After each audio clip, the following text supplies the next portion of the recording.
5 വയസ്സ് വരെയുള്ള കുഞ്ഞുങ്ങൾക്ക് നിങ്ങൾ ഇഷ്ടമുള്ളതൊക്കെ വാങ്ങിച്ചു കൊടുത്തോ. അവരെ പൊന്നുപോലെ നോക്കണം. 5 വയസ്സ് മുതൽ 15 വയസ്സ് വരെ ശ്രദ്ധിച്ചു കേൾക്കണം. അച്ചടക്കം പഠിപ്പിക്കേണ്ട പ്രായമാണ്. 5 വയസ്സ് മുതൽ 15 വയസ്സ് വരെ എഴുന്നേറ്റ് കഴിഞ്ഞാൽ ബെഡ്ഷീറ്റ് മടക്കി വെക്കാൻ മകനെ മകളെ പഠിപ്പിക്കണം. ഭക്ഷണം കഴിച്ചു കഴിഞ്ഞാൽ പാത്രം കഴുകാൻ മകനെ മകളെ പഠിപ്പിക്കണം. അവര് ധരിക്കുന്ന വസ്ത്രങ്ങൾ അറ്റ്ലീസ്റ്റ് വാഷിംഗ് മെഷീനെങ്കിൽ ഇടാനെങ്കിൽ അവരെ പഠിപ്പിക്കണം. അവര് താമസിക്കുന്ന മുറി അടിച്ചു വാരാൻ അവരെ പഠിപ്പിക്കണം. അച്ചടക്കം പഠിപ്പിക്കണം. 5 വയസ്സ് മുതൽ 15 വയസ്സ് വരെ ശ്രദ്ധിക്കേണ്ട കാര്യം ഞാൻ ഈ പറയുന്നത്.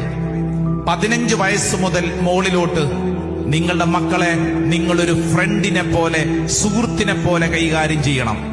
മനസ്സിലാവുന്നുണ്ടോ? ഓരോ കാലഘട്ടത്തിലും ഓരോ രീതിയിലും കൈകാര്യം ചെയ്തില്ലെങ്കിൽ ഇപ്പൊ സംഭവിക്കുന്ന എന്നാന്നറിയോ?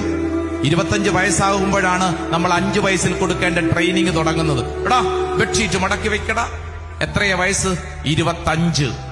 എടാ പാത്രം കഴുകി വെക്കടാ. വയസ്സെത്രയായി? 30. ഇങ്ങോട്ട് നോക്കിക്കേ. കൊടുക്കേണ്ടത് കൊടുക്കേണ്ട പ്രായത്തിൽ, കൊടുക്കേണ്ട അളവിൽ കൊടുക്കണം. ഒരു പ്രായം കഴിഞ്ഞിട്ടല്ല.